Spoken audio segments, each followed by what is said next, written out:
Olá, meus queridos amigos e amigas. Eu sou Hugo Góes, professor de Direito Previdenciário.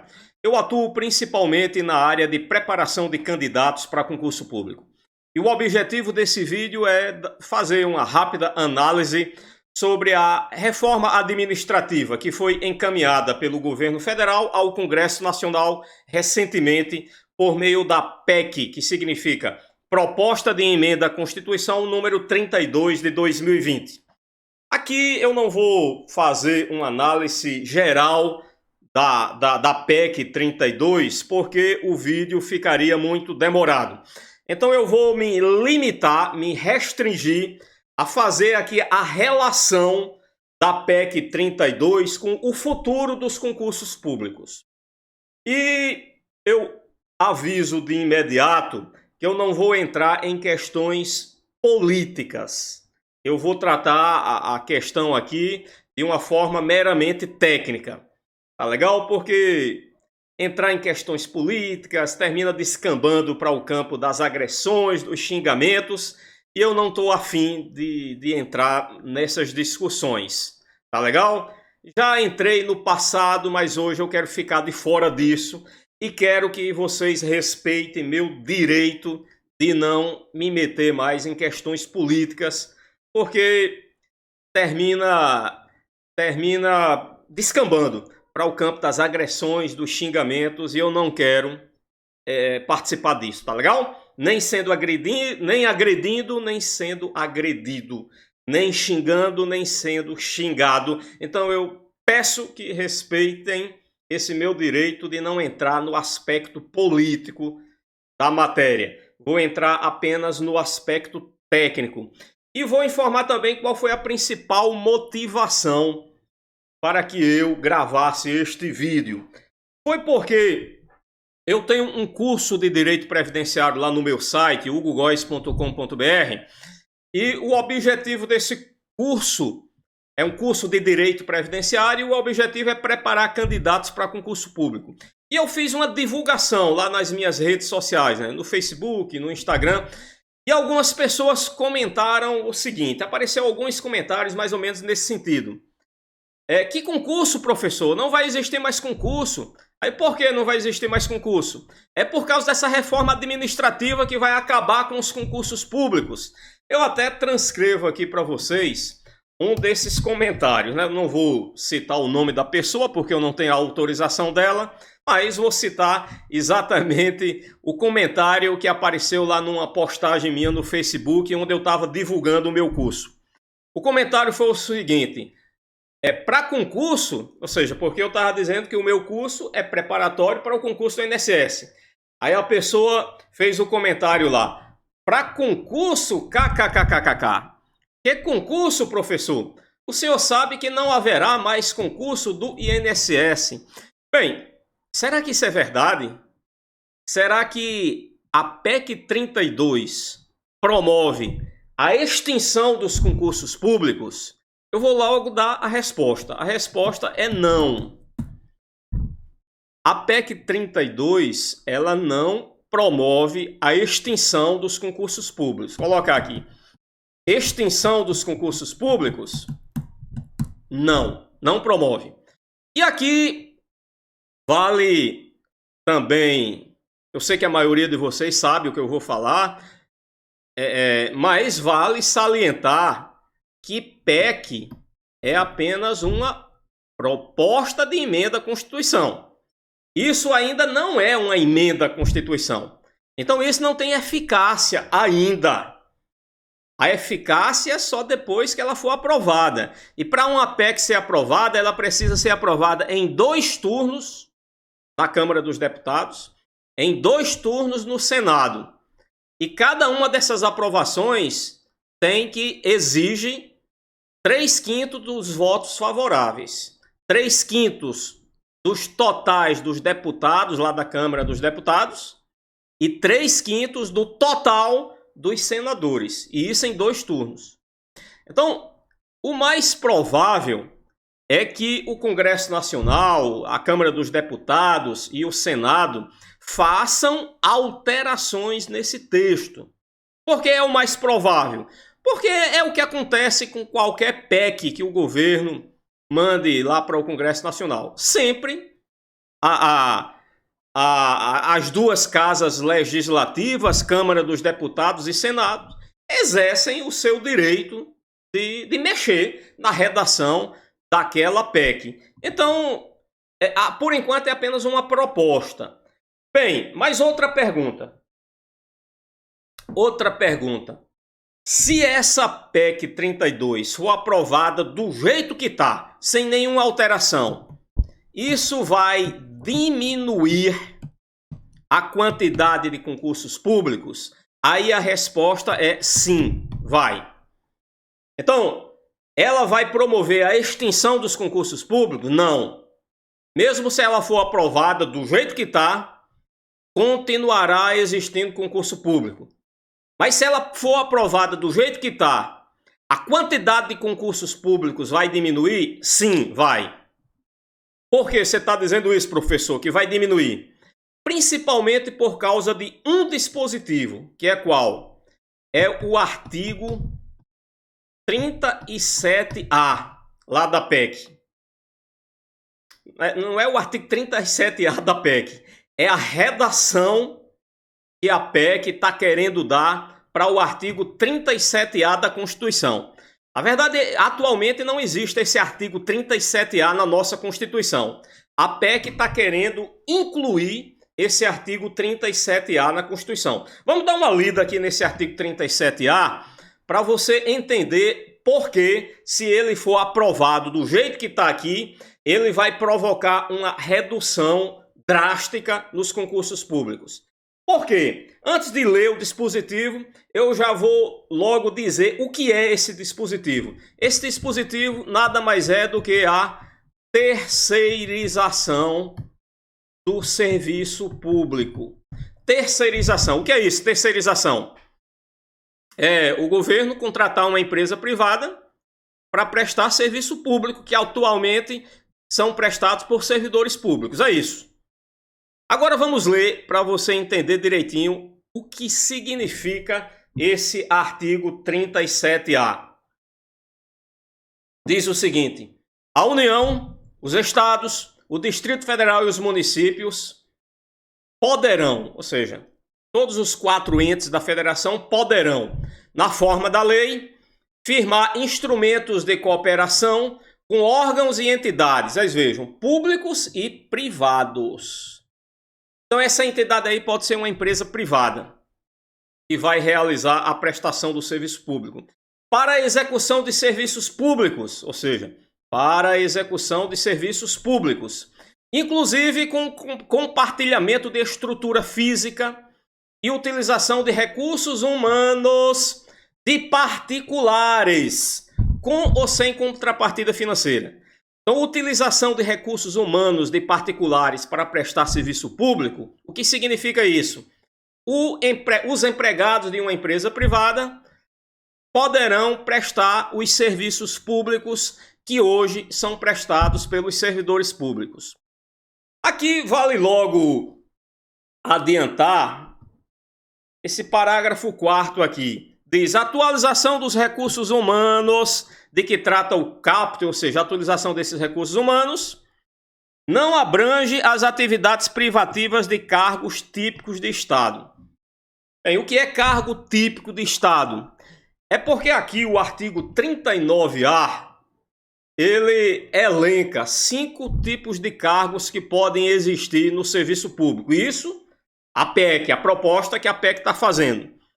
Aí tem esse cargo com vínculo por prazo indeterminado e tem esse cargo típico de Estado.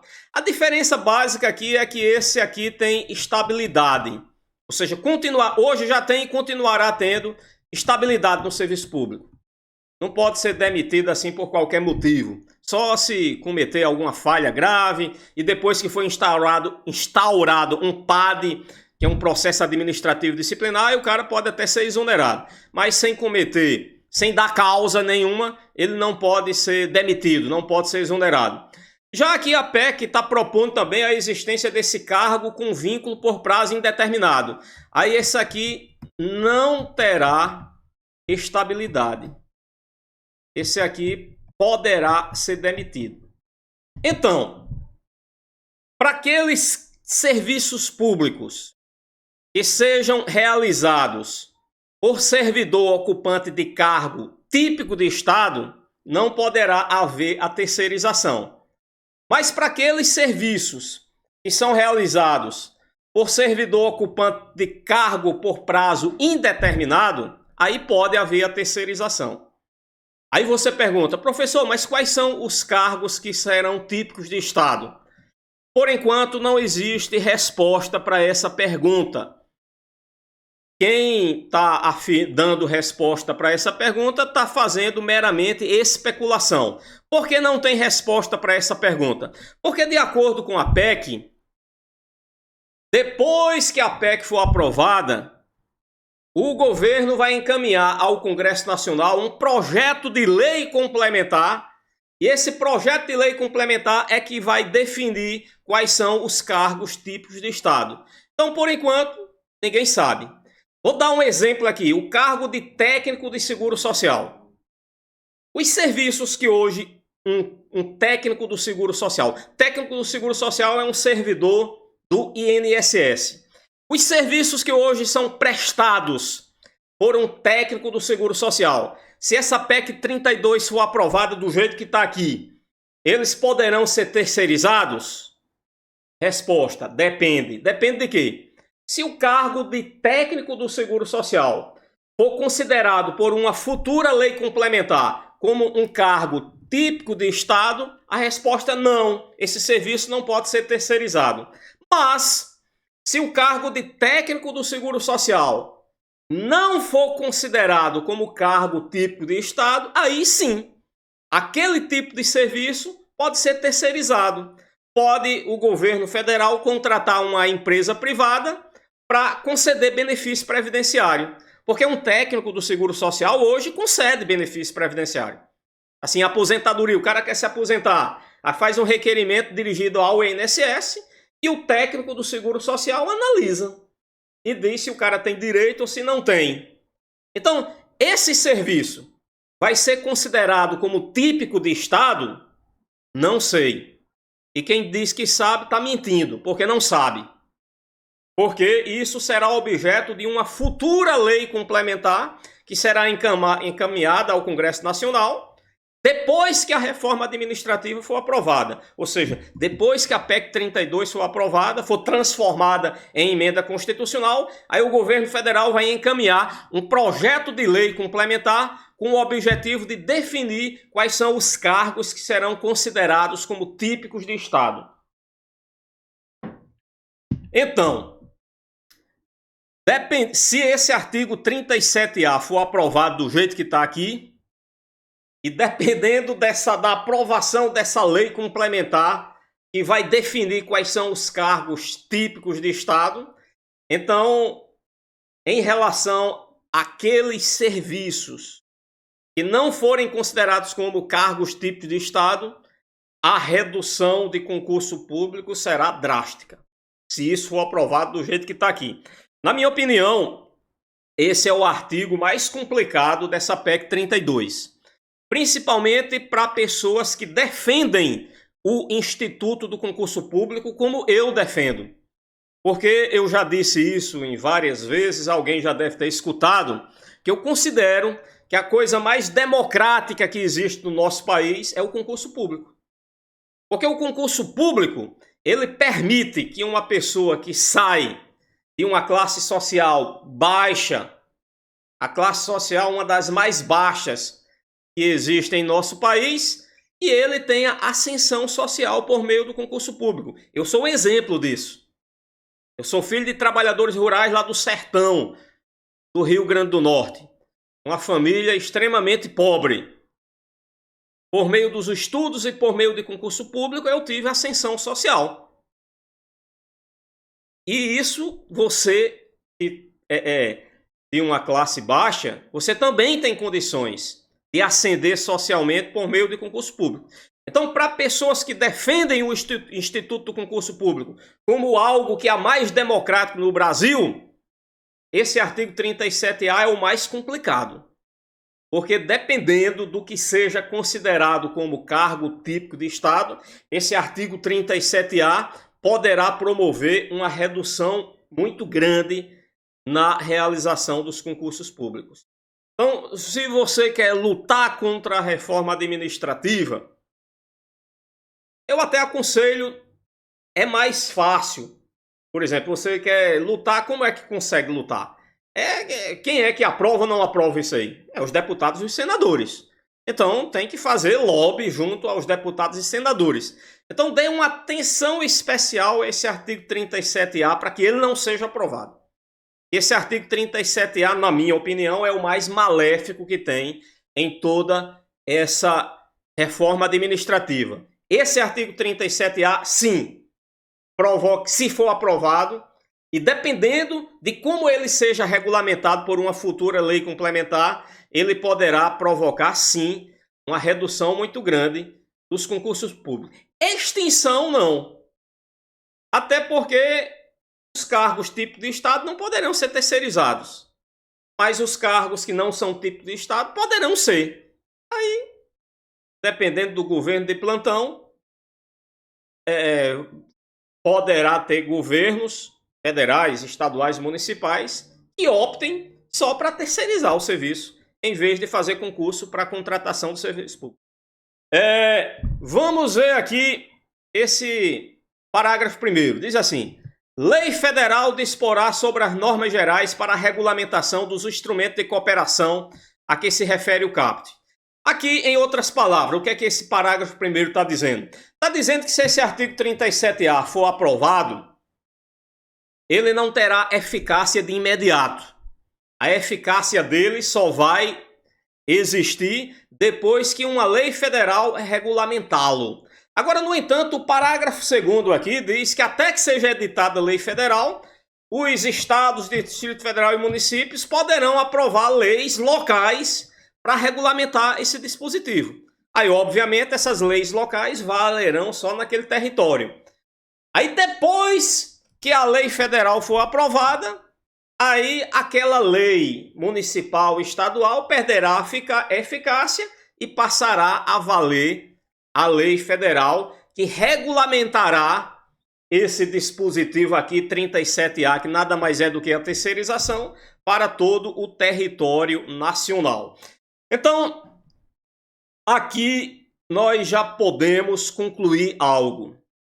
A PEC 32 vai acabar com os concursos públicos? Não. Mas esse artigo 37A provocará, se for aprovado do jeito que está aqui, provocará, sim, uma redução drástica do número de concursos públicos no nosso país. Aqui vale a pena a gente fazer rápidos comentários sobre esse artigo 39A. Esse artigo 39A, na minha opinião, ele não reduz concurso público, se ele for aprovado do jeito que está aqui. Ele, digamos, retira alguns direitos dos aprovados, sim, mas ele não vai provocar uma redução de concurso público. Talvez ele provoque até uma redução da concorrência entre os candidatos. Por quê? Porque, principalmente com relação a esse inciso 3 aqui, se o cargo não for considerado típico de Estado, ele vai receber esse nome de cargo com vínculo por prazo indeterminado. Ele não tem estabilidade. Aqui, de acordo com a PEC, o único cargo que vai ter estabilidade no cargo é esse cargo típico de Estado. Mas esse cargo com vínculo por prazo indeterminado, ele não tem estabilidade. Ele vai se assemelhar a essas pessoas que são empregadas de empresas estatais, como, por exemplo, empregado do Banco do Brasil, empregado da Petrobras, empregado da Caixa Econômica Federal. Esse pessoal tem estabilidade do emprego? Não, não tem. Mas também não é comum ser demitido. É muito difícil um empregado de uma empresa estatal ser demitido sem justa causa. Por exemplo, eu trabalhei durante 8 anos na Caixa Econômica Federal, como empregado da Caixa Econômica Federal, nunca vi nenhum empregado ser demitido sem justa causa. Eu não sei depois que eu saí, né? Saí em 1997 Não sei se de lá para cá tem casos assim de demissão sem justa causa nessas empresas estatais. Imagino que não. O que acontece de vez em quando é o chamado PDV, Programa de Demissão Voluntária. Mas o programa de demissão voluntária é um incentivo que a empresa dá em dinheiro para que você voluntariamente peça demissão. Então é você que pede. Aí você ganha um dinheiro lá, um pacote de dinheiro por ter tido coragem de pedir demissão. Mas empregado de empresas estatais ser demitido sem justa causa, eu acho que não, isso não acontece. Não sei, mas é algo que não acontece, digamos, com frequência. Dá para dizer isso, não acontece com frequência. E é algo que também não vai acontecer com esse servidor com vínculo por prazo indeterminado. Por exemplo, eu não deixaria de fazer um concurso para um cargo público pelo motivo de ser esse cargo aqui do inciso 3. Cargo com vínculo por prazo indeterminado. Não é por prazo determinado, não. O inciso 2 tem aqui o cargo, o contratado por tempo determinado, que atualmente já existe na Constituição. Já existe contratado por tempo determinado. Está lá no inciso 9 do artigo 37. E continuará existindo, de acordo com a PEC. A novidade aqui é esse cargo com vínculo por prazo indeterminado. Por que ele é novidade? Porque ele não tem estabilidade no cargo. Agora, eu não deixaria de fazer um concurso por isso, não. Eu faria, mesmo sabendo que eu não tenho estabilidade. Como, por exemplo, eu não deixei de fazer concurso para a Caixa Econômica por não ter estabilidade. Quando eu fiz, eu sabia que não ia ter estabilidade, mas também sabia que é muito difícil um empregado da Caixa Econômica ser demitido sem justa causa. Então, esse artigo 39A, ele por si só, ele não vai provocar diminuição do número de concursos públicos, não. Talvez diminua a concorrência, porque o cara não vai querer, talvez alguns não queiram fazer o concurso, sabendo que não vai ter estabilidade. Não seria o meu caso, eu faria mesmo assim. Outra novidade aqui desse artigo 39A é o chamado vínculo de experiência. Como etapa do concurso público. O que é isso? O cara é aprovado, é nomeado, toma posse lá, mas o concurso dele não terminou ainda. Ele vai ter 2 anos de experiência, e esses 2 anos de experiência é uma etapa do concurso. E ele pode ser reprovado depois dos 2 anos. E ter que deixar o cargo, porque foi reprovado. Porque os 2 anos de experiência era uma etapa do concurso. Esse inciso 1, eu acho que é algo... É muito difícil de ser aprovado pelo Congresso Nacional, porque é um pouco complicado, né? Imagina a situação do cara, né? O cara é aprovado num concurso aí para agente da Polícia Federal. Aí passa aí 2 anos prendendo bandido, não sei o que, naquela confusão dos diabos. Aí, depois de 2 anos, o cara não é aprovado, aí tem que deixar a polícia, né? É algo meio esquisito, né? Mas a proposta é essa, né? Por exemplo, tem concurso para 10, para 15, tem 10 vagas, aí passam 15. Aí 5 vão ter que sair, depois de 2 anos. Mesmo o cara sendo bom, mas como só tinha 10 vagas e passaram 15, então 5 não vão ser aprovados nessa segunda etapa aí, que é o vínculo de experiência.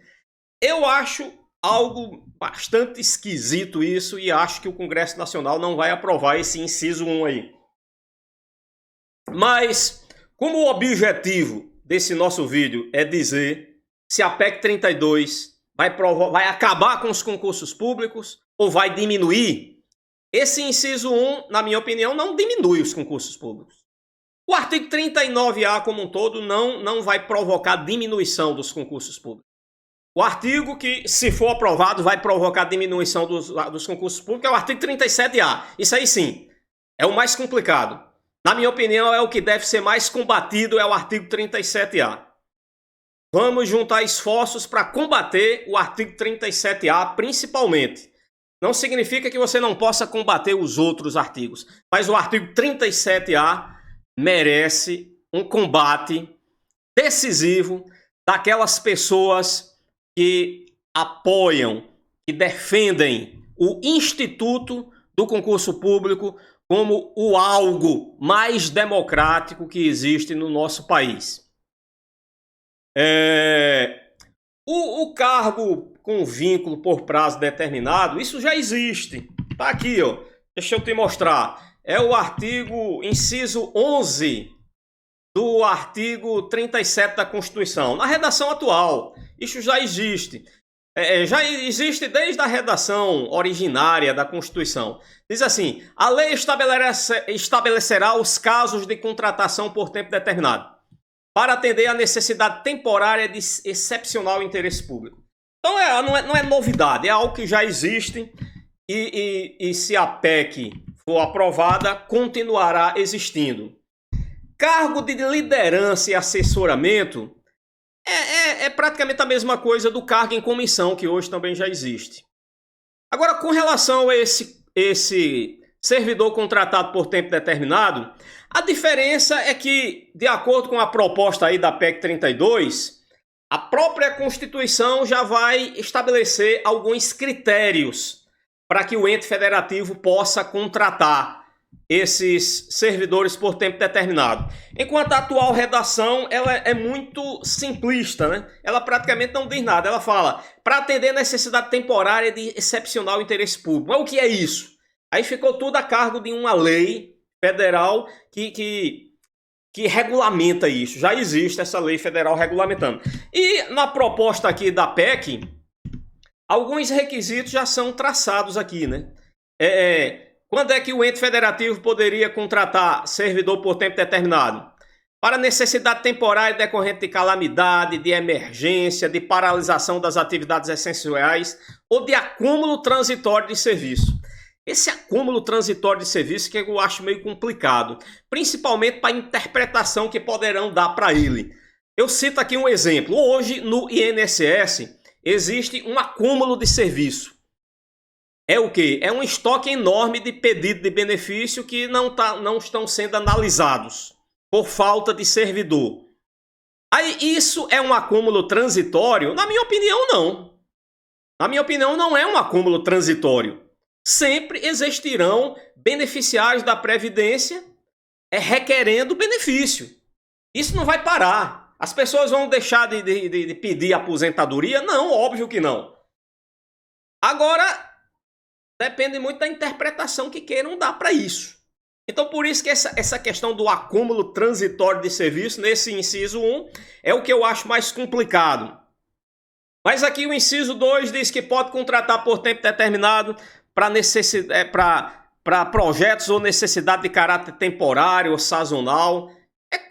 Como, por exemplo, o IBGE, quando vai fazer o censo, ele contrata servidor por tempo determinado, com indicação expressa da duração dos contratos, e para também aqui o inciso 3, para atividades de procedimento sob demanda, né? Também poderá contratar servidor por tempo determinado. Bem, aqui o artigo 41 deixa claro que aquela pessoa que ocupar cargo típico de Estado, ele terá estabilidade depois que cumprir o vínculo de experiência, que é de 2 anos, e permanecer mais 1 ano de efetivo exercício no cargo típico de Estado. Aí ele adquire estabilidade no cargo. Isso, aquele que ocupar cargo típico de Estado. Aquele que ocupar esse cargo aqui por prazo indeterminado, não vai adquirir estabilidade nunca. Estabilidade, de acordo com a PEC 32, é só para quem ocupar cargo típico de Estado. E quais são os cargos típicos de Estado? A gente ainda não sabe. É uma lei complementar que no futuro vai definir quais são os cargos típicos de Estado. E aqui eu também transcrevi esse artigo 41A, que eu acho algo positivo, né? Principalmente para esses servidores que não terão estabilidade. O parágrafo 1 do artigo 41A diz: é vedado, é proibido o desligamento dos servidores de que trata os incisos 1 a 4 do artigo 39A por motivação político-partidária. Isso é importante, está no texto da Constituição, porque pode ter algum chefe do Poder Executivo maluco que queira demitir o servidor porque ele apoiou o candidato adversário, né? Imagina uma cidade pequena do interior, né? O cara estava apoiando um candidato, o candidato perdeu. Aí vai lá o prefeito que assumiu, demite ele porque ele apoiava o outro candidato. Isso aí seria um absurdo. Então, o parágrafo único aqui do artigo 41A, na proposta aqui da PEC, está dizendo não, isso não pode ser feito. Está correto, não pode ser feito por motivação político-partidária. Então, meus queridos e minhas queridas, eram essas considerações que eu queria fazer sobre a reforma administrativa. Obviamente aqui eu não tratei de todos os artigos porque o vídeo ia ficar muito demorado. Eu quis mais tratar desses artigos que respondem a essa pergunta. A reforma administrativa, ela vai provocar a extinção dos concursos públicos? Resposta: não. A reforma administrativa, se for aprovada da forma como está aqui na PEC 32, ela vai provocar uma diminuição dos concursos públicos? A resposta é sim, principalmente por causa desse artigo 37A. Se esse artigo 37A for aprovado do jeito que está aqui, sim, isso provocará com certeza uma redução drástica no número de concursos públicos. Então, um grande abraço do professor Hugo Góes e fiquem todos com Deus.